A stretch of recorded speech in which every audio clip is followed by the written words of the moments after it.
So I wanted to talk to you and actually ask you a question. Who is actually responsible for the health and safety of children? And so a lot of times you might think that it's parents.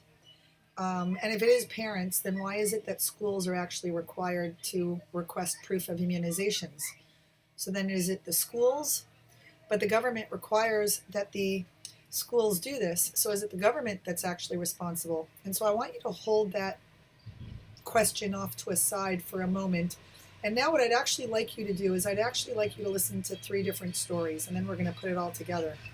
So, trash truck is coming by. Um, Many of you might have taken a psychology class and heard about the Heinz dilemma, and so you have to take this on face value. And Mr. Heinz's wife was dying of a horrible disease, and the only thing that would save her was a medication. And he lived on top of a pharmacy in an apartment. And he asked the pharmacist, we're really poor. We can't afford this medication. My wife is going to die imminently. Can you give me the medication? And the pharmacist said, look, this is what I do for a living. If I gave everybody medication for free, then I wouldn't be able to make a living either. And so Mr. Heinz decides to break in at night when everybody's gone and everything's locked up and go get the medication for his wife. Now, I know that some people might have a problem with him stealing the medication, but again, this is part of moral dilemmas. So let's assume for a minute that he is justified in saving a life, because a life is more important than anything, and he steals the medication for his wife. My question is, would you steal the medication if it was your wife or your husband or your child? And if you say yes, then would you also steal it if it was your best friend or your best friend's child? Would you steal it for your neighbor? Would you steal it for your neighbor's friend? Because you're the only one that can break in. And at what point would you say to yourself, I don't know that I'm willing to actually break in anymore and steal it for this particular person? And we will run at the drop of a hat if somebody calls us and says that, hey, I need help. But at what point do you say to yourself, that person is actually too far removed from me, and so I'm not going to render assistance anymore in that particular situation? Now, hold off on that as well, okay? The next one is a story about a little girl. You can Google all of these. They're all true. A little girl named Sharice Iverson, whose father was gambling in a Nevada casino. And Sharice Iverson was then lured into a bathroom by two young men. One was Jeremy Strohmeyer and one was David Cash.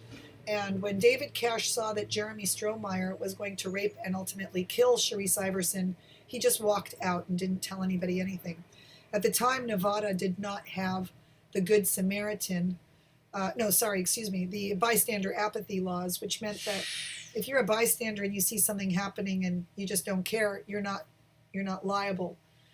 Now, though, many states in this country actually have bystander apathy laws, which say that if you see something happening and you don't do anything, not call 911, you don't do anything, you actually can be fined and or jailed for not being your brother's keeper.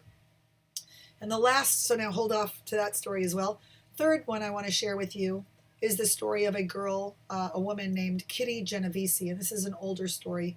Kitty Genovese was repeatedly brutally attacked and ultimately killed by an attacker in the housing projects, I believe, in New York. And the police didn't come for 45 minutes.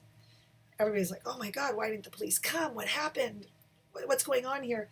And what they realized was that there were dozens of people who watched this happen from their buildings and their windows, but everybody thought somebody else was going to call and that somebody else was actually going to do something.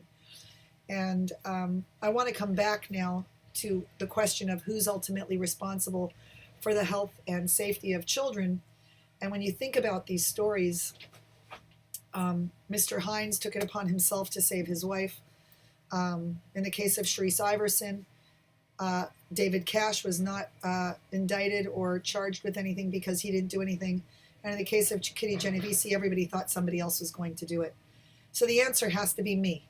That if I know that somebody is in dire need of help, if there's a child who's not taken care of, if there's something going on, then it ultimately is my responsibility. And you're going to see that during this course when you go through mandated reporter training, that especially when it comes to cases or suspicions of abuse or neglect, that as people who work with young children, we are mandated by law to be the people who take care of children. So the answer is me.